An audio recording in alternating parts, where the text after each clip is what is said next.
মাগুরা ধর্ষণের শিকার সেই ৮ বছর বয়সী শিশুটি এখনও ঢাকার সম্মিলিত সামরিক হাসপাতালের শিশু বিভাগের নিবিড় পরিচর্যা কেন্দ্রে লাইফ সাপোর্টে আছে।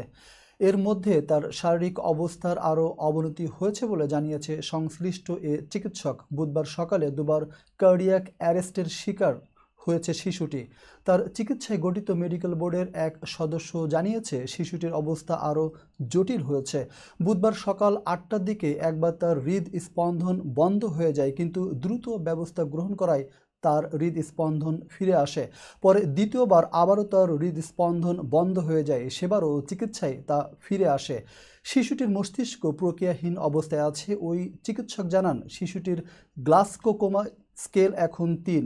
মস্তিষ্কের আঘাতের কারণে কোনো ব্যক্তির চেতনার মাত্রা হলো জিসিএস, মানুষের স্বাভাবিক মাত্রা হলো ১৫। জিসিএস ৩ অবস্থাকে মস্তিষ্কের প্রক্রিয়াহীন অবস্থা বলে বিবেচনা করা হয়। তিনি আরও বলেন, ঘটনার সময় শিশুটিকে যখন ফাঁস দিয়ে হত্যার চেষ্টা করা হয় তখন তার মস্তিষ্কে অক্সিজেনের ঘাটতি হয়। পরদিন বেলা ১১টায় হাসপাতালে নেওয়ার আগ পর্যন্ত এই অবস্থায় তাকে ফেলে রাখা হয়েছিল। এ কারণে দীর্ঘ সময় অক্সিজেন না পেয়ে তার মস্তিষ্কের বড় ক্ষতি হয়েছে। ঘটনার সঙ্গে সঙ্গে শিশুটিকে হাসপাতালে নিয়ে অক্সিজেন দিলে মস্তিষ্কের এত ক্ষতি হতো না।